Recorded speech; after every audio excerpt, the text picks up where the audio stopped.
হিনামা ইয়াতাকিফুল কলব, এতেকাফ শুধু দৈহিক ভাবে মসজিদে অবস্থান করার নামই নয়, দেহের সাথে কলবের এতেকাফটাই হচ্ছে মুখ্য উদ্দেশ্য।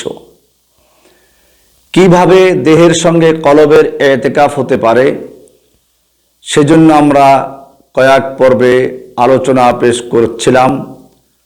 আজকে আরেকটি বিষয়, আল ইকবালু আলাল্লাহি বিমুদাওয়ামাতি যিকর, সর্বদা জিকিরের মাধ্যমে আল্লাহমুখী থাকা।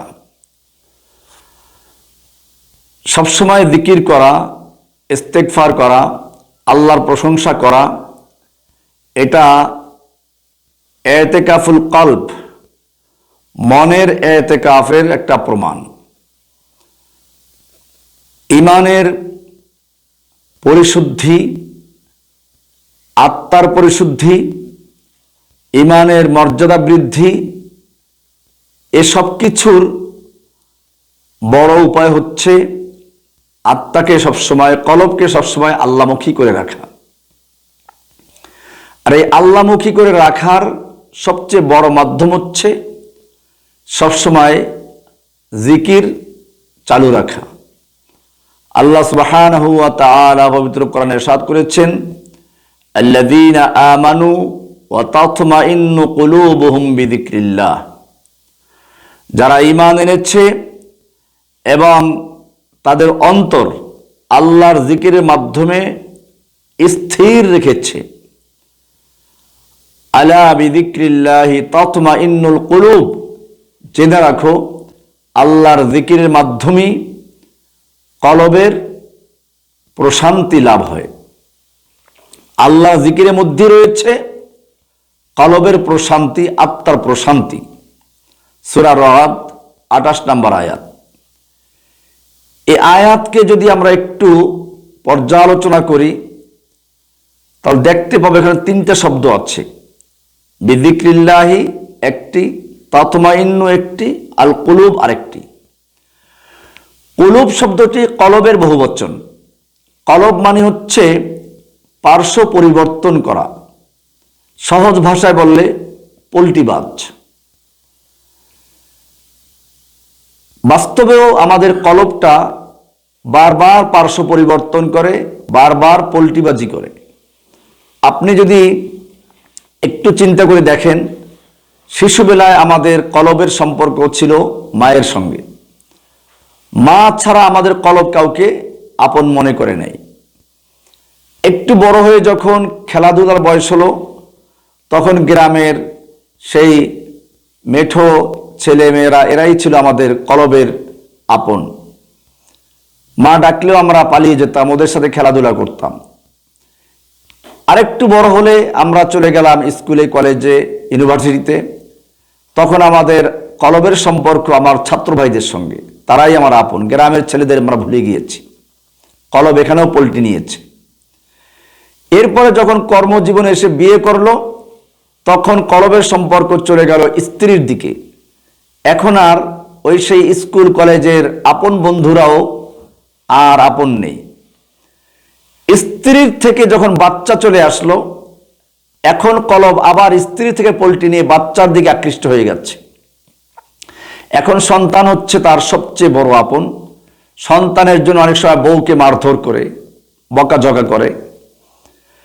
সন্তান বড় হয়ে গেছে, বিয়ে করেছে, বাচ্চা হলো। এখন আপনিও বুড়ো হয়ে গেছেন। আপনার এখন সবচেয়ে বড় আপন হচ্ছে নাতি। এই নাতিকে হাত ধরে স্কুলে নেওয়া, স্কুল থেকে নিয়ে আসা, ঘরে বসে নাতিকে নিয়ে খেলাধুলা করা, এটাই আপনার এখন বড় কাজ। তার অর্থ হচ্ছে আপনার কলব এখন নাতির সঙ্গে সম্পৃক্ত। একসময় নাতিও বড় হয়ে গেছে, এখন আর আপনার ধারে কাছে কেউ আসে না। আপনি বিছানায় পড়ে গেছেন, আমি বিছানায় পড়ে গেছি। এখন আমাদের কলব আর কারো সাথে পল্টি নেওয়ার মতো নেই। এখন কলব স্থির হয়ে গেছে। কোথায়? শুয়ে শুয়ে চিন্তা করে আমার আপন কে আসলে। আপন বলতে একজনই, তিনি হচ্ছেন আল্লাহ। এটাই আয়াতে বলা হয়েছে, আলা বিযিকরিল্লাহি তাতমাইন্নুল কুলুব, জেনে রাখো বিযিক্রিল্লাহি, আল্লাহর জিকিরের মাধ্যমে তাতমাইন্নু, স্থির হয়, প্রশান্তি লাভ করে, আল কুলুব, বারবার পার্শ্ব পরিবর্তনকারী কলব। সেজন্য আল্লাহর জিকির হচ্ছে এমন একটি জিনিস যা ইয়ামুরুল কলব, কলবকে আবাদ করে।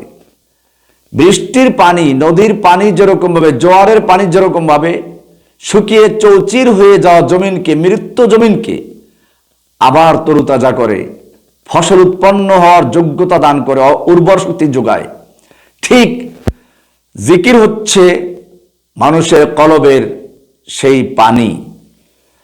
জিকির মানুষের অন্তরকে নূর, আলো এবং আনন্দ দিয়ে পরিপূর্ণ করে দেয়।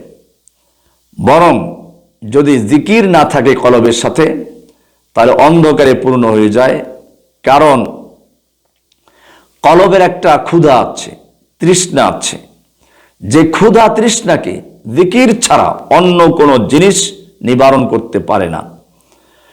কাজেই যখন কোনো কলবের শেয়ার হয়ে যায়, অভ্যাস হয়ে যায় জিকির করা, এমনভাবে যে তার কলবের ভিতরে জিকির চালু হয়ে গেছে, তখন জিহ্বা তার অনুসরণ করতে বাধ্য হয়ে যায়। কারণ ইন্নামা জুইলাল লিসানু আলাল কলবি দলিলা, ইন্নামা জুইলাল লিসানু আলা দমিরে দলিলা, মূলত জিহ্বাটাকে কলবের মুখপাত্র, তর্জমান বানানো হয়েছে। কাজে অন্তরে যেটা চালু থাকে, মুখ থেকে সেটাই বের হয়। সুতরাং জিকিরই হচ্ছে এমন এক বস্তু যা কেবলমাত্র অন্তরের ক্ষুধা, অন্তরের তৃষ্ণা নিবারণ করতে পারে।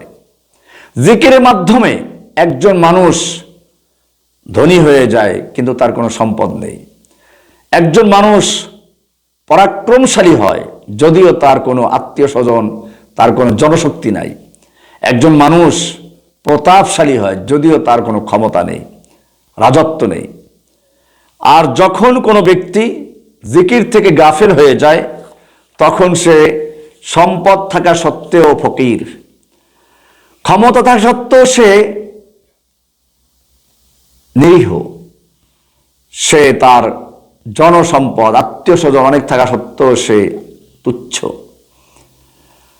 মুমিনের কলব প্রশান্তি লাভ করতে পারে না, আনন্দ ভোগ করতে পারে না, কোনো স্বাদ ইত্যাদি লাভ করতে পারে না আল্লাহর জিকির ব্যতি রেখে। এই কারণেই আল্লাহ সুবহানাহু ওয়া তাআলা আহলুল ঈমান, উলিল আলবাবদের পরিচয় দিতে গিয়ে বলেছেন, আল্লাযীনা ইয়াযকুরুনাল্লাহা কিয়ামান ওয়া কুউদান ওয়া আলা জুনুবিহিম ওয়া ইয়াতাফাক্কারুনা ফি খালকিস সামাওয়াতি ওয়াল আরদ। সূরা আলে ইমরান 191 নম্বর আয়াত। এখানে বলেছেন আল্লাযীনা ইয়াযকুরুনাল্লাহা কিয়ামান ওয়া কুউদান ওয়া আলা জুনুবিহিম, যারা দাঁড়ানো অবস্থায়, বসা অবস্থায় এবং শোয়া অবস্থায় আল্লাহর জিকিরে রত থাকে। দাঁড়ানো অবস্থায় জিকির করা, বসা অবস্থায় জিকির করা, এটা সহজ মেনে নেওয়া যায়। কিন্তু শুয়ে থাকা অবস্থায় মানুষজন ক্লান্ত হয়ে যায়, বিশ্রামের প্রয়োজন, শুয়ে থাকে, শুয়ে শুয়ে হয়তো স্ত্রীকে নিয়ে থাকে, কিন্তু সেই মুহূর্তেও আল্লাহর জিকিরে রত থাকা, এটা সত্যি একটা কঠিন বিষয়। আল্লাহ বলেছেন, হ্যাঁ, যারা সত্যিকার মুমিন তারা এই শুয়ে শুয়েও আল্লাহর জিকির করে। কারণ আল্লাহর জিকিরের চেয়ে বেশি আনন্দ, বেশি স্বাদ, বেশি মজা তার আর কোনো কিছুতে নেই, স্ত্রী সন্তানে নেই, তার ঘুমের মধ্যে নেই। সত্যিকার অর্থে যাদের অন্তরে ঈমান মজবুত হয়ে যায়, দৃঢ় হয়ে যায়, তাদের মূলত অন্তরের ভিতরে যে ঈমান থাকে, ওটাকেই জিকিরের মাধ্যমে জিহ্বা নাড়াচাড়া করে। কাজে সেটাই হচ্ছে কিয়ামান ওয়া কুউদান ওয়া আলা জুনুবিহিম, দাঁড়ানো অবস্থায়, শোয়া অবস্থায়, এরকম ভাবে বসা অবস্থায়, যখন নাকি প্রবেশ করে, ঘরে প্রবেশ করা অবস্থায়, বের হওয়ার সময়, খাওয়ার সময়, পান করার সময়, সজাগ অবস্থায়, ঘুমরত অবস্থায়, সফরে, হদরে, রাতে, দিনে, সব সময় সে আল্লাহর সাথে সম্পৃক্ত থাকে। তার কলবে আল্লাহর থেকে কখনো গাফেল থাকে না। এই কারণেই সে সর্বাবস্থায় আল্লাহর জিকির করে। আল্লাহ রাসূল সাল্লাল্লাহু আলাইহি ওয়াসাল্লাম ইরশাদ করেছেন, ইয়া আইয়ুহান নাস তুবু ইলাল্লাহ, হে লোক সকল, তোমরা আল্লাহর দিকে রুজু করো, তওবা করো। ফাইন্নী আতুবু ফিল ইয়াউমি ইলাইহি মিয়াতা মাররাহ, আমি দিনে, প্রতিদিনে 100 বার আল্লাহর কাছে তওবা করি, আল্লাহর দিকে রুজু হই। আরেকটা হাদিসে বলা হয়েছে, আচ্ছা এই হাদিসটি আছে মুসলিম শরীফের 2702 নম্বর হাদিস। আরেকটা হাদিসে বলা হয়েছে, ইন্নাহু লা ইউগান্নু আলা কলবি, আমার কলবে অনেক সময় পর্দা পড়ে যায়। ইউগানু পর্দা পড়ে যায়, বা গাফেল হয়ে যায়, বা পর্দাবৃত হয়ে যায়। আল্লাহর নবীর কলবে পর্দাবৃত হওয়ার মানেটা কি? এর মানে হচ্ছে আসলে সবসময় যে জিকিরটা করতে থাকেন, এটা কিছু সময়ের জন্য বিরত হয়ে যাওয়া। নতুবা আল্লাহ নবীর কলবের পর্দা পড়া, এর অর্থ আর কি হতে পারে? তো আল্লাহ রাসূল সাল্লাল্লাহু আলাইহি ওয়াসাল্লাম বলছেন যে আমার কলবের উপরে অনেক সময় পর্দা পড়ে যায়।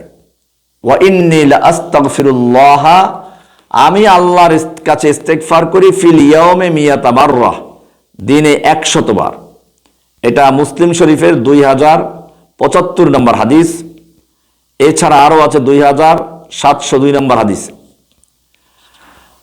আল্লাহ রাসূল সাল্লাল্লাহু আলাইহি ওয়াসাল্লাম আরো বলেছেন, ওয়াল্লাহি ইন্নী লা আস্তাগফিরুল্লাহ ওয়া আতুবু ইলাইহি ফিল ইয়াউমি আকসারা মিন 70 মাররাহ, আমি দিনের ভিতরে 70 বারেরও বেশি আল্লাহর কাছে ইস্তেগফার করি, আল্লাহর কাছে তওবা করি। আলী ইবনে আবি তালিব রাদিয়াল্লাহু তাআলা আনহু বলেন, ফাতেমা রাদিয়াল্লাহু তাআলা আনহা আল্লাহর নবীর কাছে গেলেন। আল্লাহ নবীর কত আদরের মেয়ে ফাতেমা আপনারা সকলেই জানেন। সম্ভবত খবর পেলেন যে আল্লাহ নবীর কাছে কিছু গোলাম এসেছে, দাসী এসেছে, দাসী এসেছে। তো হয়তো গেলে পরে একটা গোলাম পাওয়া যাবে, কারণ আটার চাক্কি ঘুরাতে ঘুরাতে আল্লাহ নবীর মেয়ের হাতে ফোসকা পড়ে গেছে।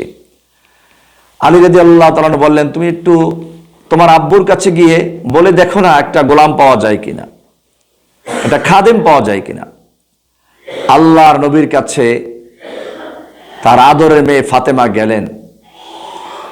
আমাদের অভ্যাস কি? আমরা এই অবস্থায় প্রথমে আমাদের মেয়েকে দিয়ে তারপরে অন্যদের দিকে তাকাবো, কিন্তু আল্লাহর নবী গোলামগুলো অন্যদেরকে দিয়েছেন, আর তার মেয়েকে কি দিচ্ছেন?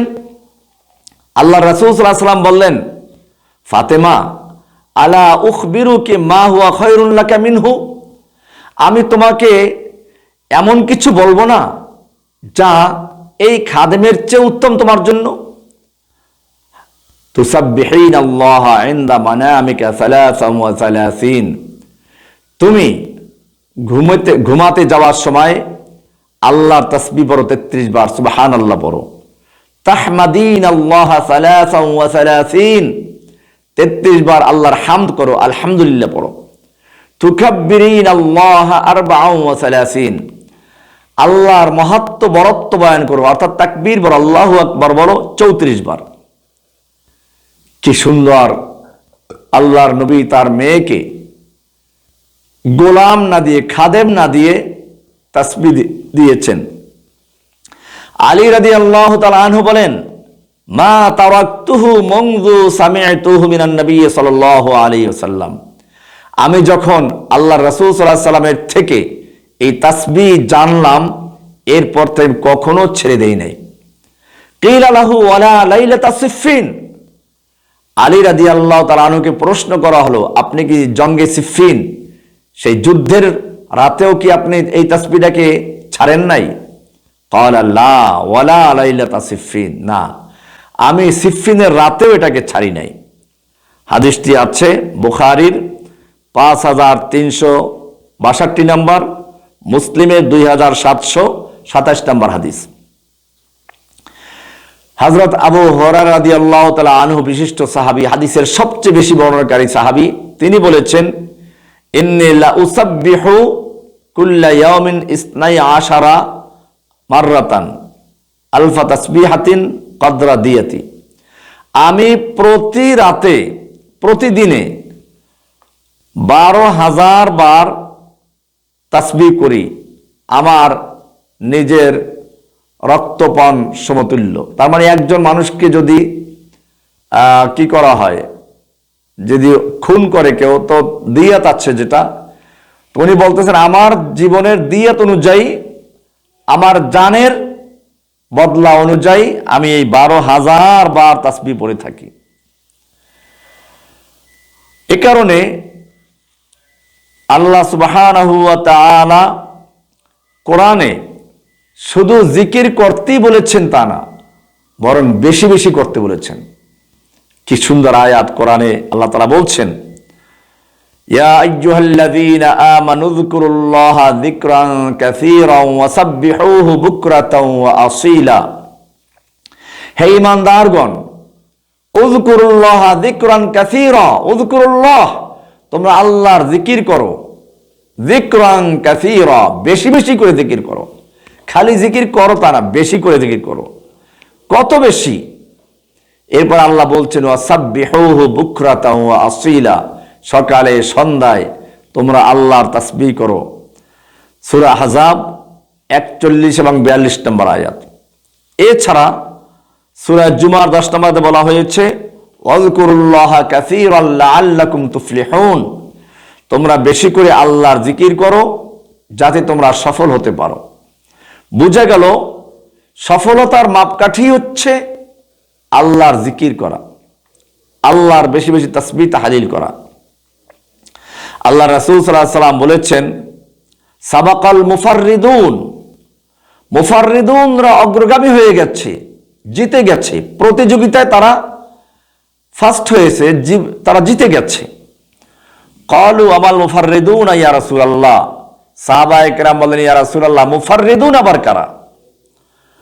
ক্বালা আয-যাকিরুনাল্লাহা কাসীরান ওয়ায-যাকিরাত, বেশি বেশি আল্লাহর জিকিরকারী নারী পুরুষরাই হচ্ছে মুফাররিদুন। হাদিসটি আছে মুসলিমের 2676 নম্বর হাদিস, আবু হুরায়রা থেকে বর্ণিত। মুফাররিদুন শব্দটা মুফাররিদের বহুবচন, আর মুফাররিদ মানে হচ্ছে আল মুনকাতিউ ইলাল্লাহি বিকলবিহি ওয়া লিসানিহি লিকাসরাতি যিকরিহি, আল্লাহর বেশি বেশি জিকিরে লিপ্ত থাকার কারণে অন্যদের থেকে সম্পর্ক বিচ্ছিন্ন হয়ে নির্জন থাকাকেই বলা হয় মুফাররিদুন। আল্লাহ সুবহানাহু ওয়া তাআলা এই জিকিরটাকে সমস্ত আমলের রূহ এবং সব আমলের চেয়ে বড় বলে আখ্যায়িত করেছেন। কোরআন বলছে, ওয়ালা যিকরুল্লাহি আকবার আল্লাহু ইয়ালামু মা তাসনাউন, আল্লাহর জিকির হচ্ছে বড়, আল্লাহর জিকিরটা হচ্ছে সবচেয়ে বড়। আল্লাহু ইয়ালামু মা তাসনাউন, আর আল্লাহ জানেন তোমরা কি সানা করছো, কি মনে মনে কি তৈরি করছো। মূলত সানা শব্দের অর্থ হচ্ছে কারখানা, যেখানে বিভিন্ন মাল উৎপন্ন হয়। আরব দেশে, আমাদের দেশে যেরকম বিভিন্ন শিল্প অঞ্চল আছে, কারখানা আছে, ঠিক সেরকম ভাবে আরব দেশে এরকম শিল্প অঞ্চল আছে। এটাকে আরবিতে বলা হয় সানাইয়া। এখন প্রশ্ন হচ্ছে, আল্লাহ এখানে বললেন আল্লাহু ইয়ালামু মা তাসনাউন, আল্লাহ জানেন তোমরা যা সানা করছো, তোমাদের কারখানায় কি তৈরি করছো, উৎপন্ন করছো। তো আমাদের মাথার মধ্যে কি কোনো কারখানা আছে যেখানে বিভিন্ন প্রোডাক্ট উৎপন্ন হয়? হ্যাঁ, আছে। বাস্তবেই আল্লাহ সত্য কথা বলেছেন। কি কোরআনের তাৎপর্য! একটা যুবক একটা মেয়েকে রাস্তায় দেখলো, চোখ দিয়ে দেখলো, চোখের কাজ শেষ হয়ে গেছে। এরপরে সে মেয়েটাকে কিভাবে পাবে, তার বাড়ি কোথায়, তার মোবাইল নাম্বার কেমনে সংগ্রহ করা যায়, তার সাথে কথাবার্তা বলা, এরপরে তার মা বাবার খোঁজ খবর নেওয়া, এরপরে তার সাথে কি করা, ডেটিং করা, এরপরে তাকে বিয়ে করা, এসবগুলো কোথায় তৈরি হয়? একটা ফ্যাক্টরিতে, একটা কারখানায়। সেই কারখানা হচ্ছে আমাদের মাথা। আল্লাহ বলছেন ওয়াল্লাহু ইয়ালামু মা তাসনাউন, আল্লাহ তাআলা ভালো করেই জানেন তোমার কারখানায় কি তৈরি হচ্ছে। এটা সূরা আনকাবুতের 45 নম্বর আয়াত, খুবই তাৎপর্যপূর্ণ আয়াত। কাজী জিকিরটা কি আসলে? এই আয়াত থেকে আমরা একটা জিনিস বুঝবো যে মাথার মধ্যে যে কল্পনা জল্পনা হয়, এগুলো কিন্তু ভালো হলে জিকির অন্তর্ভুক্ত। মূলত জিকিরের তিনটা অর্থ। কয়টা অর্থ? তিনটা অর্থ। জিকির শব্দের একটি অর্থ হচ্ছে স্মরণ করা, যেমন ফাযকুরুনি আযকুরকুম, তোমরা আমার জিকির করো, আমি তোমাদের জিকির করব। এইখানে জিকির মানে কি? আল্লাহ আমাদের নাম ধরে বলবেন রহমানি রহমানি জসিমউদ্দিন রহমানি, এই জিকির করবেন? অবশ্যই না। এই জিকির অর্থ হচ্ছে ফাযকুরুনি আযকুরকুম, তোমরা আমাকে স্মরণ করো, আমি তোমাদের স্মরণ করব। এটা হচ্ছে স্মরণ করা, অর্থাৎ যে কোনো কাজ করতে গিয়ে সেখানে আল্লাহর বিধান কি আছে এটা স্মরণ করা। ঘুষ নেওয়ার সময় টেবিলের নিচ দিয়ে নেওয়া হলেও স্মরণ করা, আল্লাহ এটা হারাম করেছেন। সুদ খাওয়ার সময় চিন্তা করা, আল্লাহ এটা হারাম করেছেন। এরকম যে কোনো কাজ করতে গিয়ে আল্লাহর নাম নিয়ে বিসমিল্লাহ বলে শুরু করা, এটা জিকির অন্তর্ভুক্ত। খাবার সময় কি খেতে হবে, হালাল গিজা খাওয়া, এটা আল্লাহর জিকির করা। এক কথায় প্রতিটি কাজের সময় এক্ষেত্রে আল্লাহর কি বিধান রয়েছে, আল্লাহর কি নির্দেশ রয়েছে, এটা স্মরণ করা। এটা জিকিরের প্রথম অর্থ, স্মরণ করা। দ্বিতীয় অর্থ হচ্ছে আলোচনা করা। আলোচনা করা এটা হচ্ছে একটা হাদিস যেটা বলা হয় যে তোমরা যদি আলোচনা করো একা একই, আমি আলোচনা করি একা একই। তোমরা যদি আলোচনা করো মজলিসে, জিকির করো মজলিসে, আমি তার চেয়ে উত্তম মজলিসে তোমার জিকির করি। এই জিকির মানে কি? ফেরেশতাদেরকে নিয়ে আল্লাহ তাআলা জিকির করেন না। এই জিকির মানে হচ্ছে আলোচনা করা। আল্লাহ তাআলা আলোচনা করেন, অমুক বান্দা আমার আলোচনা করছে, ফেরেশতারা দেখো, ওরা তো আমাকে দেখে নাই। হ্যাঁ, তো এরকম আলোচনা করেন, এরকম ভাবে বলে দেন ফেরেশতাদেরকে আমি অমুককে ভালোবাসি, তোমরা ভালোবাসো। তারা নিচের ফেরেশতাকে বলে, এরকম ভাবে জমিনের ফেরেশতাদেরকে বলে দেয়। এভাবে এটা হচ্ছে একটা, যে জিকির অর্থ আলোচনা করা। জিকিরের আরেকটা অর্থ হচ্ছে যেটা আমরা জিকির বুঝি, অর্থাৎ তাসবিহ তাহলিল, মুখে যেটা উচ্চারণ করা হয়, অন্তরে যেটা কল্পনা হয়, মুখ দিয়ে যেটা বের হয় সুবহানাল্লাহ আলহামদুলিল্লাহ ইত্যাদি জিকির করা। এই জিকির কিভাবে করব? এক্ষেত্রে কোরআনের দুইটা আয়াত খুবই তাৎপর্যপূর্ণ। একটা হচ্ছে সূরা আরাফের 55 নম্বর আয়াত। সূরা আরাফের 55 নম্বর আয়াতে আল্লাহ সুবহানাহু ওয়া তাআলা বলছেন উদউ রাব্বাকুম তাদাররুআন ওয়া খীফা, তোমরা তোমাদের রবকে ডাকো বিনয়ের সাথে, আর কি? অতি সংগোপনে। বিনয়ের সাথে অতি সংগোপনে। উদউ রাব্বাকুম তাদাররুআন ওয়া খুফিয়া, তোমরা তোমাদের রবকে ডাকো তাদাররুআন বিনয়ের সাথে, খুফিয়াতান সংগোপনে। ইন্নাহু লা ইউহিব্বুল মুতাদিন, আল্লাহর জিকির করতে গিয়ে সীমা অতিক্রম করা এটা আল্লাহ পছন্দ করেন না। সীমা অতিক্রম করা হতে পারে জিকিরের মধ্যে এমন কোনো শব্দ বলা যেটা আল্লাহ পছন্দ করেন না।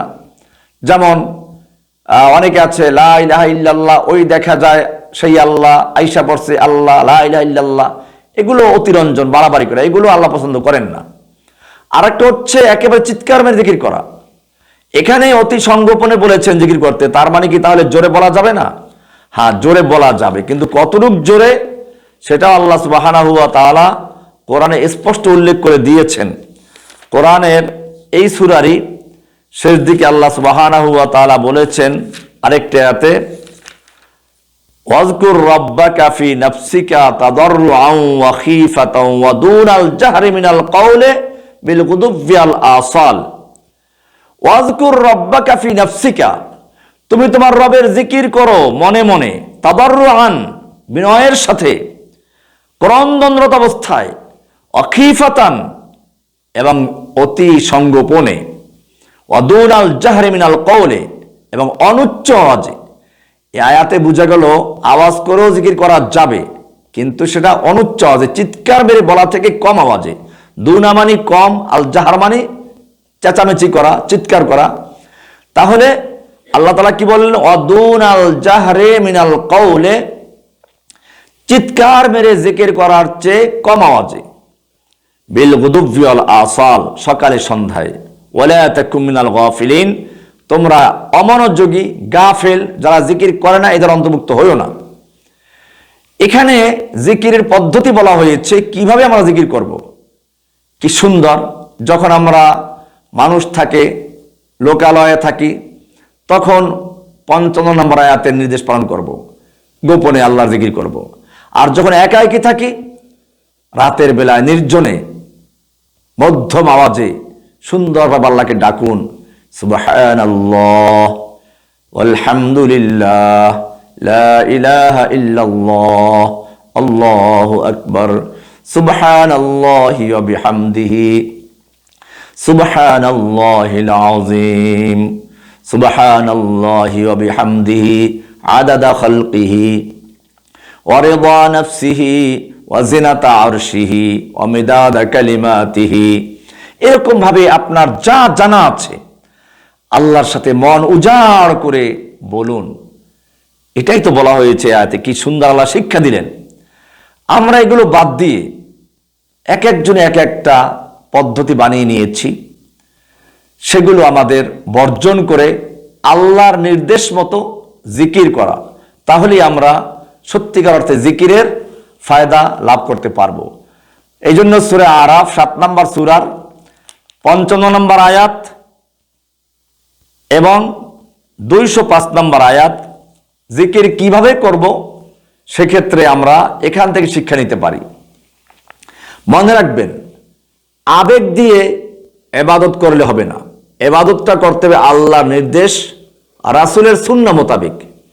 এটাই তো জিকিরের আসল মজা। বলছিলাম আল্লাহ সুবহানাহু ওয়া তাআলা বলছেন, ওয়ালা যিকরুল্লাহি আকবার ওয়াল্লাহু ইয়ালামু মা তাসনাউন। আল্লাহ জানেন তোমরা তোমাদের কারখানায় কি পণ্য উৎপন্ন করছো। তাহলে আমাদের কারখানা, আমাদের মগজ, আমাদের মেধা, আমাদের মাথায় যে কারখানা আল্লাহ তাআলা দান করেছেন, এই কারখানায় আমরা কি প্রোডাক্ট তৈরি করব সেটা আমাদের এখন ভেবে দেখা দরকার।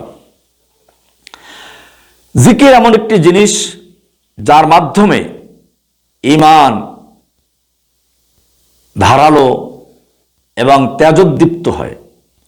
জিকিরের মাধ্যমে মানুষের অন্তর জীবন লাভ করে। একটি হাদিসে বলা হয়েছে, জিকির যে করে আর যে না করে তাদের উদাহরণ হচ্ছে কামাসালিল হাইয়্যি ওয়াল মাইয়িত, মৃত্যু এবং জীবিত ব্যক্তির সমতুল্য। যে জিকির করে সে জীবিত, যে জিকির করে না সে মৃত্যু। জিকির হচ্ছে সিলাহুল মুমিন, মুমিনের অস্ত্র। ইয়াখরুকু হুজুবাল গাফলা, যেটা গাফলাতের যে ঢাল আছে ঢালগুলো ভেঙে চুরমার করে দেয়। এবং ওয়াফতাহু আকফাল আল কলবি ফি কুল্লি আসরিন, মনের উপরে যে তালাবদ্ধ হয়ে যায় সে তালাটাকে খুলে দেয় জিকির।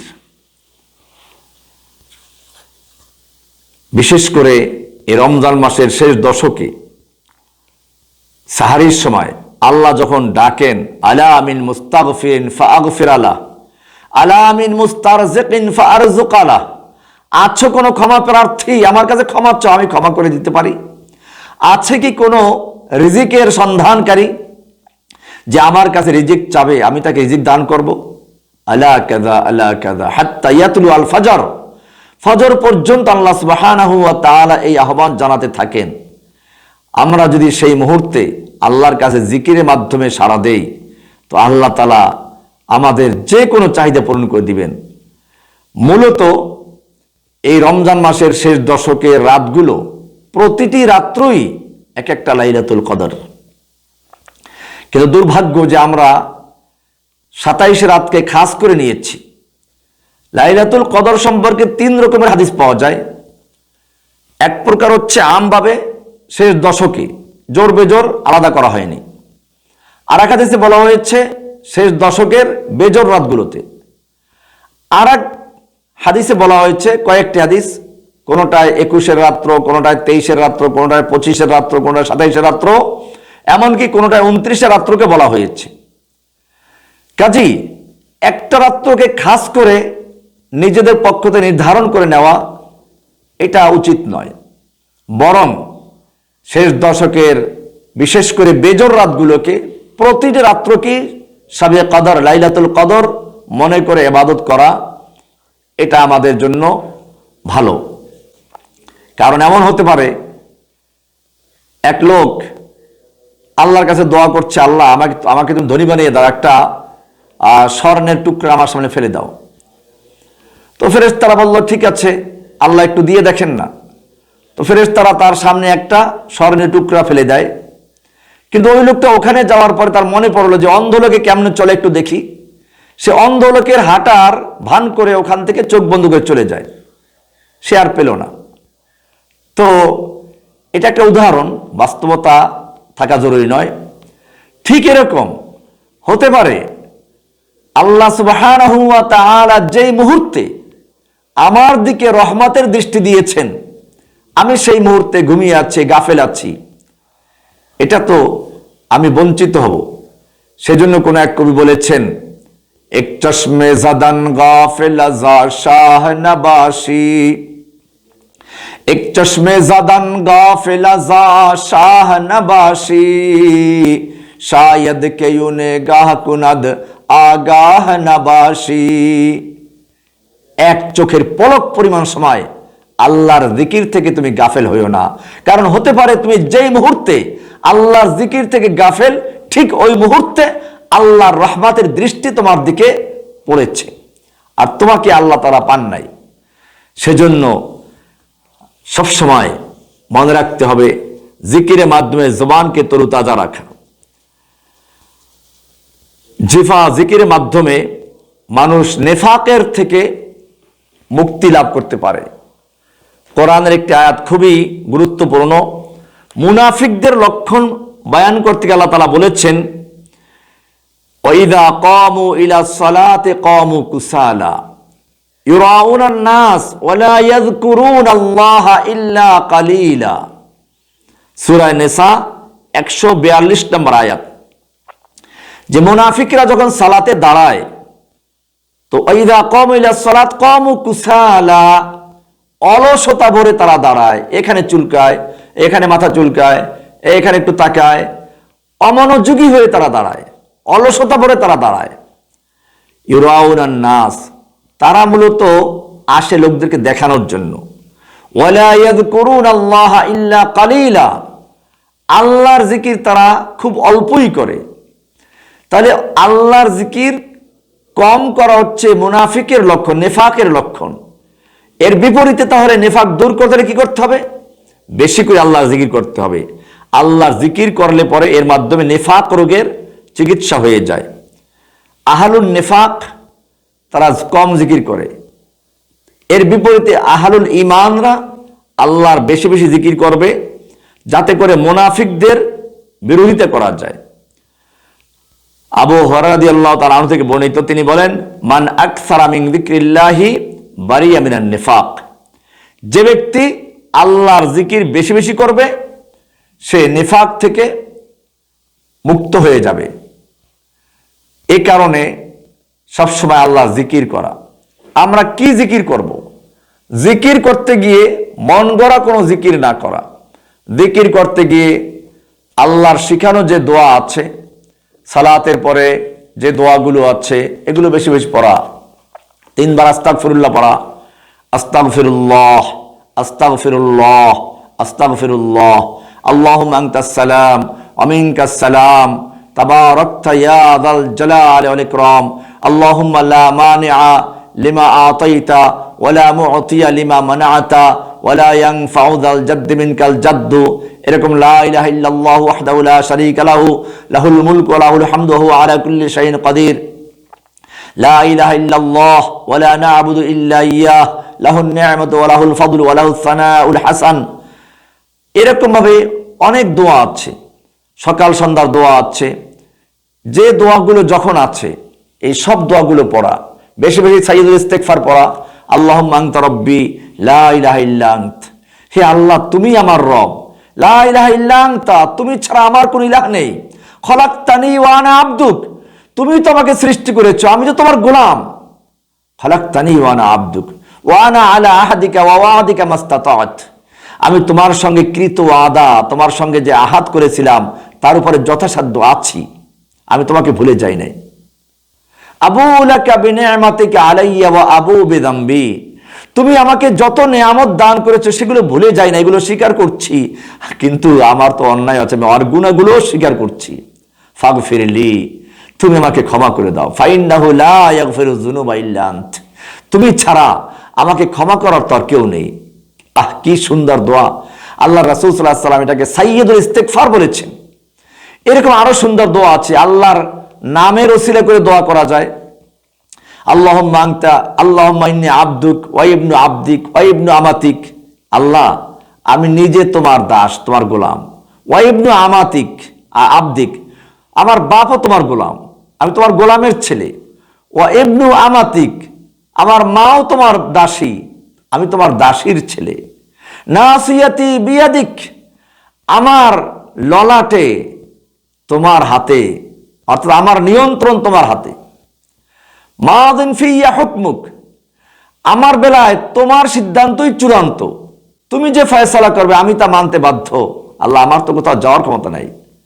আসআলুকা বিকুল্লি ইসমিন হুয়া লাকা সাম্মাইতা বিহি নাফসাক, আল্লাহ আমি তোমার কাছে আবেদন করছি, তোমার কাছে প্রার্থনা করছি তোমার ওই সকল নামের উসিলা দিয়ে যা তুমি নিজের নাম নিজে রেখেছো, আও আনজালতাহু ফি কিতাবিক তোমার ওই সকল নামের উসিলা করে যা তুমি তোমার কিতাবে নাজিল করেছো, আও আল্লামতাহু আহাদাম মিন খালকিক অথবা তুমি তোমার সৃষ্টির কাউকে যে নামগুলো শিক্ষা দিয়েছো বিশেষভাবে যদি কাউকে শিক্ষা দিয়ে থাকো, আবিস্তাআসারতা বিহি ফি ইলমিল গায়বি ইনদাক অথবা যে নামগুলো তুমি কাউকে শিক্ষা দাও নাই, শুধু তোমার কাছে তুমি গায়েবে গোপন রেখেছো, এই সব নামের উসিলা করে তোমার কাছে আমি প্রার্থনা করছি, আবেদন করছি।